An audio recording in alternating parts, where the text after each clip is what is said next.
안녕하세요. 반갑습니다. 쌤조학 조을입니다. 쌤조학은 통합학적인 관점에서 21세기 우리의 건강과 질병을 어떻게 체계적으로 관리할 것인지에 대하여 여러분과 함께 얘기를 나누고 싶습니다. 쌤조학은 여러분이 알고 싶은 것이나 궁금한 것을 하나하나 풀어드리려고 하고 있습니다. 혹시 3개월이면 당신의 인생을 바꿀 수도 있습니다. 오늘의 주제는 21세기형 인류의 진화론에 대하여 말씀을 드리고자 합니다. 크게 21세기형 인류의 진화론이라고 얘기하니까 복잡하게 생각하지 마시고 20세기 우리의 인간에서 지금 살고 있는 우리 21세기의 인간은 변했다는 얘기입니다. 변하지 못하면은 문제가 생기거든요. 그것은 질병이 오거나 사망하게 된다는 얘기거든요. 그래서 궁극적으로 여러분에게 오늘 말씀드리고자 하는 것은 20세기형 인간과 21세기형 인간은 바뀌어가고 있다, 진화되고 있다는 것으로 여러분에게 말씀을 드리고자 합니다. 물론 20세기에 비해서 21세기에 크게 세 가지 정도 말씀을 드리고자 하는 것 같으면 환경적인 문제 심각하죠. 그렇죠? 두 번째가 먹거리에 대한 문제거든요. 세 번째는 감염병, 전염병이라고 그러죠. 그걸 크게 21세기가 20세기에 비해서 엄청나게 많이 바뀌어가는 것을 대변하고 있는데, 오늘은 먹거리 부분에서 두 가지만 말씀을 드리고자 합니다. 첫 번째는 미세 플라스틱, 두 번째는 트랜스 지방. 이 두 가지를 여러분에게 먹거리의 관점에서 왜 인류가 21세기형 인류로 진화하고 있는지, 진화를 못하면 어떻게 되는 겁니까? 멸종할 수도 있는 거죠. 그죠? 즉, 죽을 수도 있는 거 아닙니까? 이제 그와 같은 논리를 좀 쉽게 풀어드리려고 하고 있는 거거든요. 그래서 오늘의 주안점은 미세 플라스틱과 트랜스 지방입니다. 자, 제가 이제 미세 플라스틱을 얘기하려고 그러는 것 같으면, 이젠 우리가 마시고 먹는 물에 또 음식에 미세 플라스틱은 다 들어있다는 것은 정한 이치입니다. 그런데 하나 더, 우리 호흡기인 폐에도 미세 플라스틱이 들어오는 시대에 살고 있다는 것을 말씀드리고 싶습니다. 즉, 미세 플라스틱을 먹고 마시고 우리 호흡하고 있다고 여러분들은 이해를 하시는 것이 가장 좋을 겁니다. 자, 북유럽의 어떤 국가, 아주 우리가 청정한 국가의 폐 수집, 그러니까 폐 검사를 한 결과에 대한 것을 얘기를 드리고자 하는 겁니다. 폐에 안 좋은 13명을 폐 조직을 검사를 했는데 11명에서 미세 플라스틱이 나왔거든요. 폐에서. 근데 그게 원인 물질이 될 수도 있겠죠. 그래서 우리 인류가 이제는 호흡하는데도 미세 플라스틱이 들어가는 시대고, 여기서 제가 얘기했던 지금 13명 중에 11명이 미세 플라스틱이 나왔다는 것은 살아있는 상태에서 조직 검사를 한 겁니다. 부검하고는 다릅니다. 부검이라는 것은 죽은 사람의 폐에서 조직을 축출해서 그 미세 플라스틱이 있고 없고를 평가하는 거하고는 다르다는 얘기입니다. 그래서 일반적으로 굉장히 많이 이제 미세 플라스틱이 호흡기에도 영향을 주고 있다는 얘기죠. 근데 여러분, 저도 아주 심각하게 생각하는 거 있는 것 중에 임산부의 태반에서도 미세 플라스틱이 나오고 있거든요. 동물의 경우에는 많이 나오고 있습니다. 동물. 자, 우리가 다음 세대인 그 넥스트 제너레이션에도 미세 플라스틱은 지금 영향을 주고 있다는 얘기죠.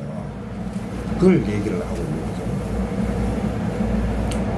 제가 먹는 거, 마시는 거, 호흡하는 거에 대한 얘기를 했기 때문에 조금 더 이제 그게 우리 체내에서는 어떤 영향을 주고 있는지를 조금 여러분에게 이제 조명을 해야 되겠죠?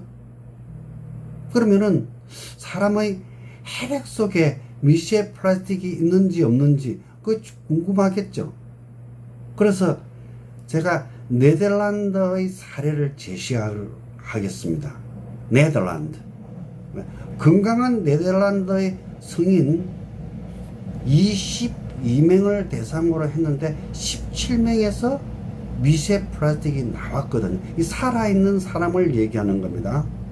즉, 이젠 우리 인류는 혈액 속에도 미세 플라스틱이 들어있다는 것을 입증을 해냈다는 거죠. 그러니까 우리는 미세 플라스틱 속에서 살고 있다고 보면 되는 거거든요. 여기서 이제 여러분에게 제가 얘기를 드리고 싶은 것은 미세 플라스틱의 독성이거든요. 자, 간단하게 얘기하면 그렇습니다.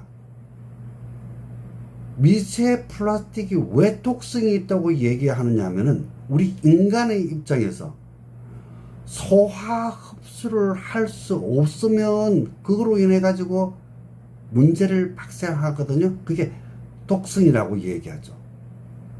소화 흡수를 못하기 때문에.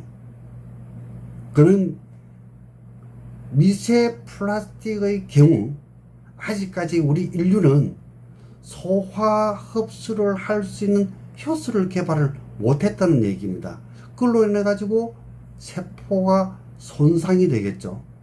또 신경독성이 발생을 하고 조기 사망을 하게 되고, 즉 또 발암도 하게 되고, 또 원인 불명의 질병에 걸리기도 하게 되는 거거든요. 즉 소화 흡수를 할 수 있는 방법이 없기 때문에 그걸로 인해 가지고 우리 몸은 병이 올 수밖에 없다는 얘기죠. 즉 오늘의 가장 큰 핵심은 조기 사망과 원인 불명의 질병이 미세 플라스틱과 어떤 연관성이 있느냐에 대한 것을 여러분에게 설명을 드리는 겁니다. 가장 큰 핵심은 우리 인류가 아직까지 미세 플라스틱을 먹든지 마시든지 그것을 소화 흡수를 할 수 있는 효소를 아직까지 개발을 못한 것이 결국 문제가 되는 거죠. 할 수가 이때까지 없겠죠. 그걸로 인해 가지고 우리는 결국 조기 사망이나 원인 불명의 병이 발생하게 되는 거죠. 그런데 이게 중요한 것은 미세 플라스틱을 먹고도 병이 발생 않는 사람이 있고, 대다수의 사람은 병이 발생을 하겠죠. 그래서 학자인 조호레라는 교수가 미세 플라스틱을 먹고도 병이 발생하지 않는 사람을 저 입장에서는 21세기형 미세 플라스틱 세대라고 규정을 하고 싶다는 얘기입니다. 즉 미세 플라스틱을 먹고도 병이 발생하지 않는다는 얘기가 되는 거죠. 이 어떻게 보면 참 재밌죠. 두 번째, 제가 트랜스 지방, 몇 분 강의를 했죠. 이분만 하더라 할지라도 몇 분 강의인데, 자, 트랜스 지방도 똑같은 논리로 우리 인류가 아직까지 트랜스 지방을 소화 흡수할 수 있는 효소가 없습니다. 그런데 포화지방과 불포화지방은 우리 인류가 완벽하게 소화 흡수할 수 있거든요. 그렇기 때문에 우리는 포화지방과 불포화지방을 요구할 것은 절대 없습니다. 왜? 지금 지구상에 80억 명이라는 인류가 살고 있는 것도 포화지방과 불포화지방 덕분이거든요. 자, 미세 플라스틱에서 언급한 것과 똑같은 논리로 트랜스 지방도 아직까지 우리 인류가 그것을 먹었을 시에 소화 흡수할 수 있는 효소가 없기 때문에 독이 되는 겁니다. 뭐 너무 명쾌한 거죠.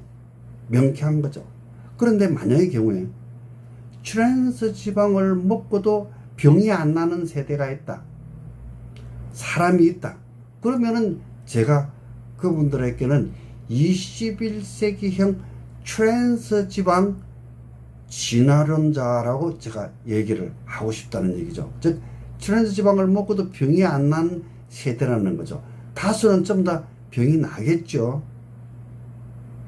그것이 이제 21세기형 인간으로 바뀌어 간다는 얘기를 하고 있는 거죠. 일반적으로는 다 병이 납니다.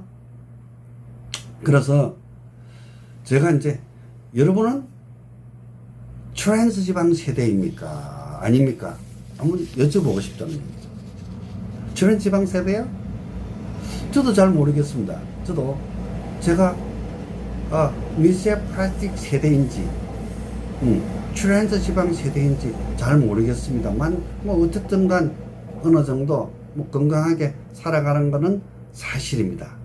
자, 제가 21세기형 인류의 진화론의 가장 큰 핵심을 두고 있는 것은 신물질을, 새로운 물질을 우리 인류가 먹고 마시고 아니면 호흡하고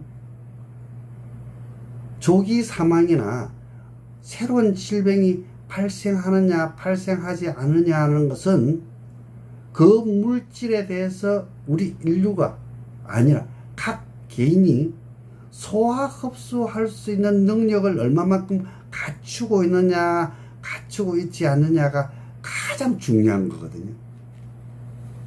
그게 21세기형 인간이냐 20세기형 인간이냐는 것으로 여러분들에게 말씀을 드리고 있는 거거든요. 즉 새로운 물질이 먹었는데 그것이 소화 흡수가 안 돼. 그러면 몸의 입장에서 그 독이거든요. 톡식이거든요. 그 완전 독은 병을 일으키기가 정상이겠죠. 근데 그런 전처로 21세기 지금은 저는 디톡스의 시대라고 규정을 하고 있거든요. 우리는 새로운 물질에 의해서 발생하는 독을 어떻게 효율적으로 배출하느냐가 굉장히 중요하거든요. 그걸로 인해 가지고 우리는 병을 안 할 수 있는 거니까. 그래서 제가 21세기는 디톡스의 시대라고 얘기하는데요. 여기에서 여러분들이 꼭 기억하셔야 될 것은 디톡은 장 디톡과 간 디톡스와 세 번째로 신장 디톡스를 겸하는 디톡스라야만이 여러분의 건강에 큰 보탬이 될 것으로 저는 확신하고 있거든요. 이 세 가지가 동시다발적으로 우리 몸에 있는 체내에 있는 독소를 효율적으로 배출해야 된다는 얘기죠. 근데 저는 여러분에게 꼭 권장하고 싶은 게 있거든요. 제가 권하는 디톡스를 하고 싶다면은 필히 디톡스 전에 혈액 검사를 하시고 디톡스 후에 혈액 검사를 하십시오. 그러면은 전과 후에 당신의 혈액 상태가 어떻게 변했는지 확인이 가능하거든요. 그게 제가 디톡스가 21세기에 가장 필요하다고 여러분에게 얘기하고 저의 논리가 당위성이 있다는 것을 증명시켜 주는 거거든요. 그렇습니다. 정말 여러분 디톡스는 필수입니다. 필수. 오늘의 주제는 21세기형 인류의 진화론에 대해서 말씀을 드렸습니다. 여러분 저 강의에 도움이 되셨다면 구독, 좋아요, 알림 부탁합니다.